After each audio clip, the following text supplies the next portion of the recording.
Here's something most people won't tell you about building a better life. You already know most of what you need to know. You know exercise helps. You know relationships matter. You know avoiding everything that scares you makes your world smaller. The problem isn't information. The problem is that knowing something and living it are completely different operations, and the gap between them is where positive thinking goes to die. Positive thinking promised you could bridge that gap with the right mindset. Visualize success, repeat affirmations, believe hard enough, and your life would reorganize itself around better outcomes. Millions of people tried this. Some felt better temporarily. Most ended up roughly where they started, wondering what they did wrong. The answer is nothing. The model was incomplete. It treated the mind as the engine of change, when the mind is actually just one component in a much larger system, and not even the most important one. The research on well-being points to something less exciting, but far more reliable. Your life is shaped primarily by what you do repeatedly, who you do it with, and whether those actions align with what genuinely matters to you, not what you think you should care about, not what produces the most Instagram-worthy moments, what actually reflects your values when no one is watching and there's no external reward. Start with the hedonic treadmill, because it explains why chasing circumstances feels so exhausting. Your brain has a baseline level of satisfaction, and most life events, good or bad, only move you away from that baseline temporarily. Lottery winners return to normal. Accident victims adapt. Promotions lose their shine. New relationships become familiar. This isn't pessimism. It's biology. Your nervous system is built to notice change, not to maintain constant pleasure. So, if you organize your life around acquiring better circumstances, you're running on a treadmill that speeds up the closer you get to what you want. But the set point isn't completely fixed. Some portion of it responds to how you live, not just what happens to you.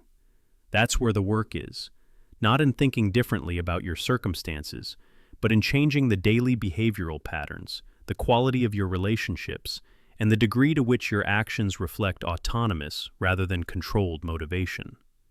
Psychological flexibility is the capacity to feel uncomfortable while doing what matters anyway. Most people spend enormous energy trying to eliminate anxiety, sadness, or self-doubt before taking action.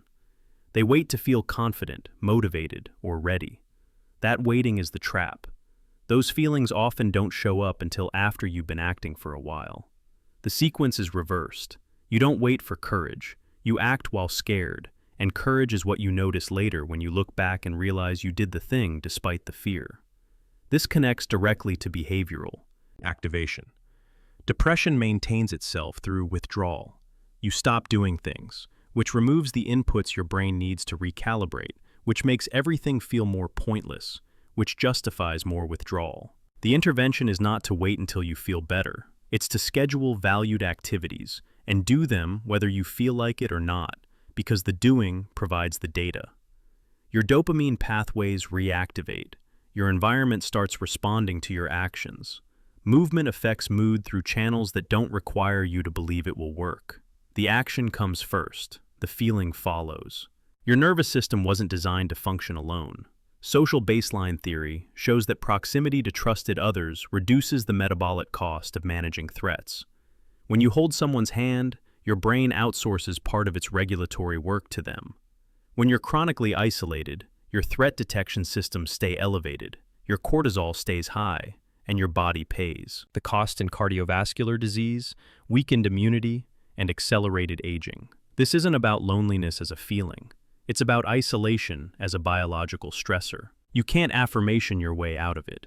You need actual people, actual proximity, actual relationships where you feel safe enough to be seen. Motivation quality matters more than motivation intensity. Self-determination theory distinguishes between doing something because you genuinely value it versus doing it because you'll feel guilty if you don't, because someone expects it, or because you're chasing external validation. Both produce behavior, but only autonomous motivation predicts sustained engagement and lasting satisfaction. Controlled motivation gets you to the goal, and then you adapt, and the achievement feels empty. Autonomous motivation makes the process itself meaningful, which is renewable in a way outcomes are not. Cognitive reappraisal works, but not the way positive thinking suggests. You're not replacing negative thoughts with positive ones. You're changing the meaning you assign to events in ways that reduce emotional intensity without distorting reality.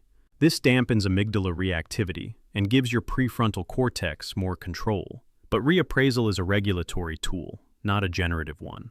It helps you manage distress so action becomes possible. It doesn't replace the action. Experiential avoidance is the pattern where you organize your life around not feeling uncomfortable. It makes perfect sense in the short term. Discomfort is unpleasant, and avoiding it produces immediate relief. But long-term, avoidance narrows your life. You stop pursuing what matters because it might trigger anxiety. You withdraw from relationships because vulnerability is risky. You skip challenges because failure would hurt.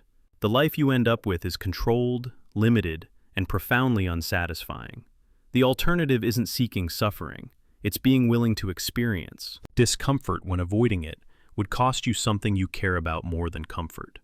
Implementation intentions close the gap between intention and action by removing most of the decision points. Instead of, "I'll exercise more," you say, "When I wake up Monday, Wednesday, and Friday, I'll put on running shoes and run for 20 minutes before breakfast." The cue is specific. The response is predetermined.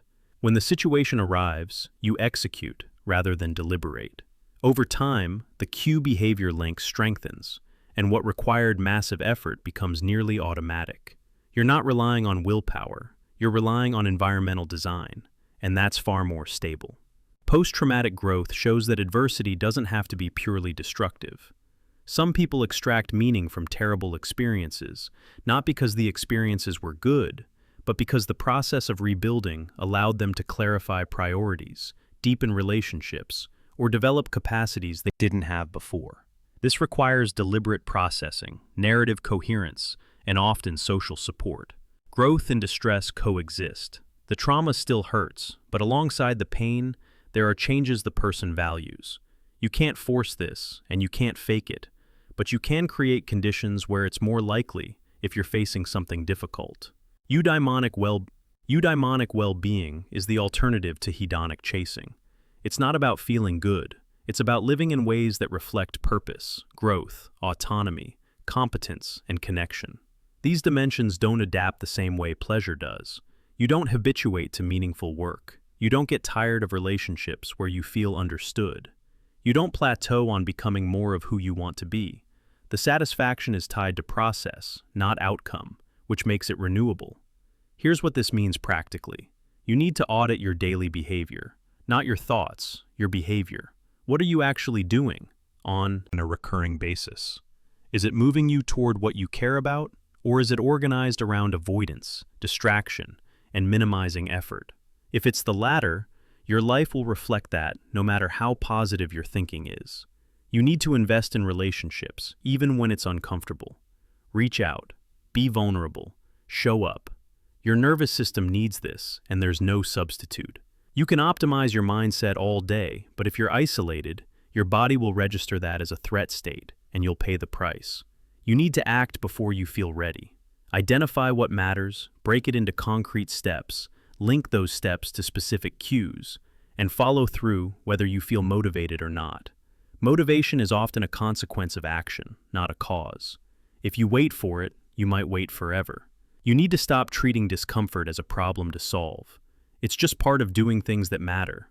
The goal isn't to eliminate anxiety, sadness, or fear. The goal is to act according to your values while experiencing those states, because that's psychological flexibility, and it's one of the strongest predictors of long-term well-being. You need to check your motivations.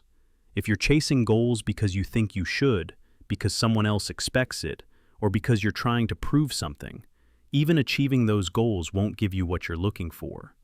If you're pursuing things because they align with who you want to be, the process itself becomes meaningful, and the outcome is almost secondary. And you need to recognize that circumstances matter less than you think they do. Better circumstances produce temporary boosts that fade. What doesn't fade as quickly is the satisfaction that comes from acting according to your values, building competence, maintaining meaningful relationships, and pursuing goals that feel genuinely yours. None of this is revolutionary. Most of it is obvious once you hear it. But obvious doesn't mean easy, and knowing doesn't mean doing. The frameworks are available. The research is solid. The mechanisms are real. What's left is the unglamorous work of applying them consistently over time, adjusting when they don't work, and accepting that building a better life is less about dramatic transformation and more about incremental changes in what you do, who you're with, and why you're doing it. Positive thinking sold you a shortcut. There isn't one. But there is a path, and it's more reliable than affirmations, more durable than visualization, and more aligned with how human beings actually function. It just requires you to stop waiting for your internal state to cooperate and start building the life you want through action, connection, and sustained engagement with what matters. That's the work. That's what actually builds a better life. And if you're tired of chasing feelings that disappear and circumstances that adapt away, maybe it's time to try something that actually holds up under scrutiny. Thanks for listening. If this resonated, share it with someone who might need to hear it. And if you try any of this and it works, or if it doesn't and you figure out why, that's useful too. Either way, you're gathering data, and data beats positive thinking every time.